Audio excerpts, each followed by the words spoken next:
Hello everyone, আমি মাম্পি। নতুন একটা ব্লগে তোমাদের সবাইকে ওয়েলকাম।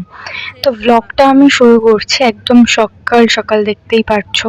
এটা আমি জানি না কোথায়, ঠিক বলতে পারছি না। তো এখানে আমার দিদি মানে ননদ রয়েছে, আর ননদের ছেলে রয়েছে, শুয়ে রয়েছে।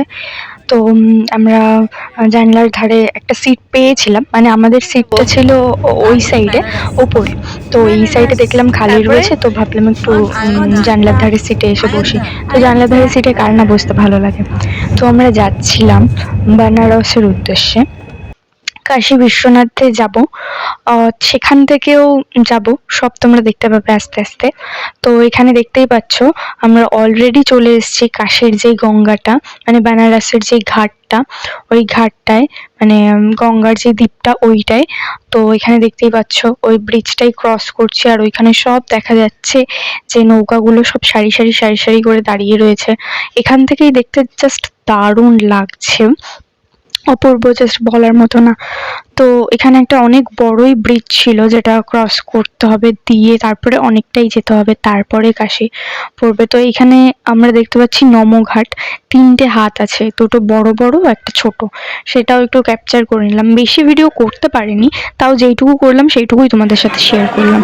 তো এখানেই চলে এসেছি আমরা। তো এখানে আমরা চলে এসেছি বারাণসী স্টেশন। তো এখানে দেখতে পাচ্ছ আমার হাজবেন্ড ছিল, আমি ছিলাম, দিদি ছিল। তো এখানে এখন জামাইবাবু আর দিদির ছেলে সবাই একটু হাই করে নিল। তো আমরা খুবই এক্সাইটেড ছিলাম, কারণ ফার্স্ট টাইম আমি এরকম ট্রাভেল করলাম। আর যেহেতু একটা কি বলে এখন প্রাণের জায়গা হয়ে গেছে সবারই, জায়গাটা খুবই পছন্দ, কারণ গঙ্গা আরতিটা দেখার জন্য সবাই মুগ্ধ হয়ে থাকে। তো সেম আমরাও খুব এক্সাইটেড ছিলাম। তো সেখান থেকে স্টেশন থেকে নেমে ধরে নিলাম রিক্সা। এখানে রিক্সাই পাওয়া যায়, আমি জানি না আর কি পাওয়া যায়, তবে এখান থেকে সবাই বলছিল যে রিক্সা করে গেলে বেটার হবে। তো রিক্সায় উঠে গেলাম। তো দেখতেই পাচ্ছ চারিদিকটা। তো এখানে আমি একটু ক্যামেরা করে নিলাম, বেশি করিনি কারণ বসতে খুব প্রবলেম হচ্ছিল। তো এখানে আমি আর আমার হাজবেন্ড একটা, দিদির ছেলে জাইম্বু একটাই। তো এখানে চলেই এসেছি, দেখতে পাচ্ছ ঘাটটা। এটা সেই ঘাটটাই যেখানে জীবনেও আগুন নেভে না, চিতার আগুন জীবনেও নেভে না। তো তোমরা দেখতেই পাচ্ছ। তো এই সিঁড়িটা ওপরে উঠে অনেকটাই যাওয়ার পরে দিয়ে বিশ্বনাথ মন্দির পড়বে। তো আমরা এখানে সবাই এই গঙ্গাতেই স্নান করে নিয়েছি, দিয়ে চেঞ্জ করে নিয়ে দেন আমরা ওপরে চলে যাচ্ছি। আর সিঁড়িটা এত উঁচু, উঠতে এত প্রবলেম হচ্ছিল যে বলার মতো না। দিয়ে আবার তোমাদেরকে একটু দেখিয়ে দিলাম। দিয়ে এখানে একটু বসেও ছিলাম, যে পুজো টুজো এসে দিয়ে বসেছিলাম। দিয়ে বসে বসে সব একটু ক্যাপচার করলাম। দিয়ে এখানে যখন পুজো দিতে যাচ্ছিলাম তখন দেখতেই পাচ্ছ ওপরে সব কপালে তিলক ফিলক সব নিয়ে নিয়েছি, হর হর মহাদেবের। তো যাই হোক, খুব এক্সাইটেড ছিলাম দেখার জন্য। তো এখানে যাচ্ছি, তো ভেবেছিলাম ফোনটা ভেতরে নিতে দেবে, অ্যালাউ করতে দেবে, যেহেতু অনেকটাই দিয়েছে। তো এই ব্যারিকেডের ভেতরে ঢুকলেই জাস্ট মন্দিরটা, তো এর বাইরে রাখতে হবে ফোন, এর ভেতরে আর নেওয়া যাবে না। তো তাই আর বেশি করিনি। তো তারপরে ভাবলাম যে একটু রিলসই তোমাদের সাথে শেয়ার করে দিই। তো একটা রিলসও শেয়ার করলাম, যেহেতু ভিডিওটা অনেকটাই ছোট করেছি, তাই অনেক ফটো অ্যাড করেছি এর মধ্যে। তো তোমরা প্লিজ বলবে যে তোমাদের কেমন লেগেছে জায়গাটা, আর আমি শেয়ার করলাম সেটাও তোমাদের কেমন লাগলো সেটা অবশ্যই জানাবে।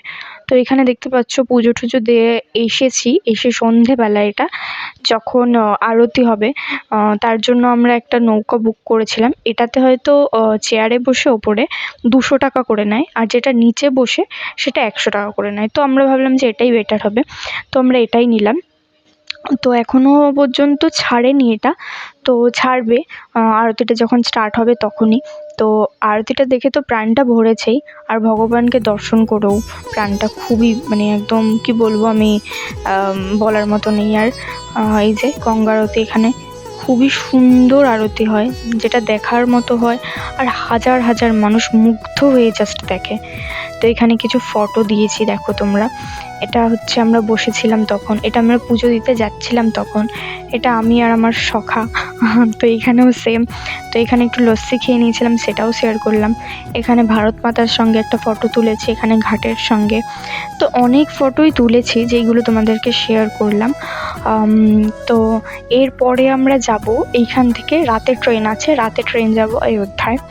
তো অযোধ্যায় গিয়েও খুব কম ভিডিওই তুলেছি, ভিডিও করেছি, ফটো তুলেছি। তো এখানে দেখতেই পাচ্ছ এটা স্টেশনেই এরকম একটা ছোট করে কাচের মধ্যে এরকম স্টেশনটা কীরকম হবে পরবর্তীকালে সেইটা এখানে তৈরি করা আছে।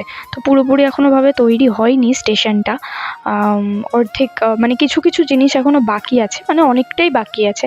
তো এখানে আমরা চলে এসেছি, স্টেশন থেকে অযোধ্যাটা মানে রাম মন্দির খুবই কাছে, হেঁটেই আসা যায়।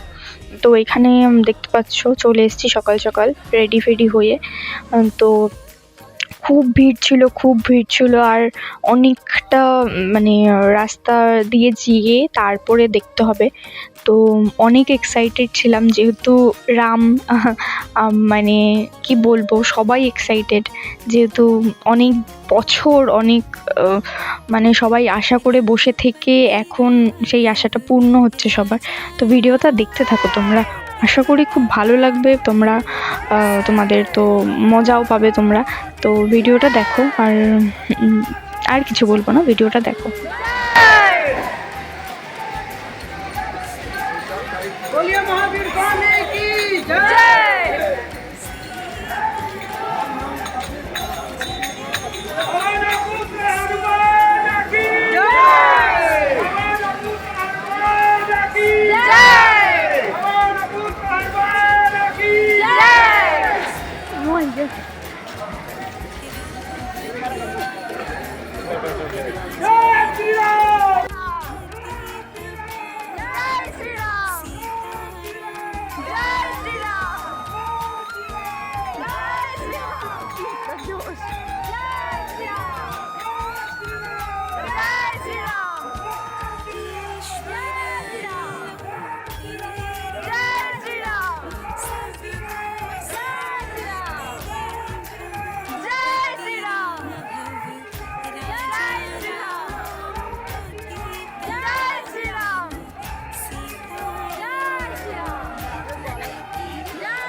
অনেকটা হেঁটে এসে দিয়ে এরকম একটা জায়গা পড়ে যেখানে ফোন, জুতো সব এখানে জমা দিতে হয়। এখান থেকেও আরেকটু যেতে হয়।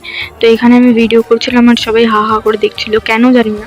তো এর জন্যই ভিডিওটা বেশি করতে পারিনি। তো তাও একটা মানে স্বপ্নের জায়গা বলো, যেখানে কখনো আসতে পারবো কি আর পারবো না জানি না, সেখানে এসে একটা দুটো ভিডিও না করলে মন সান্ত্বনা দেওয়া যায় না।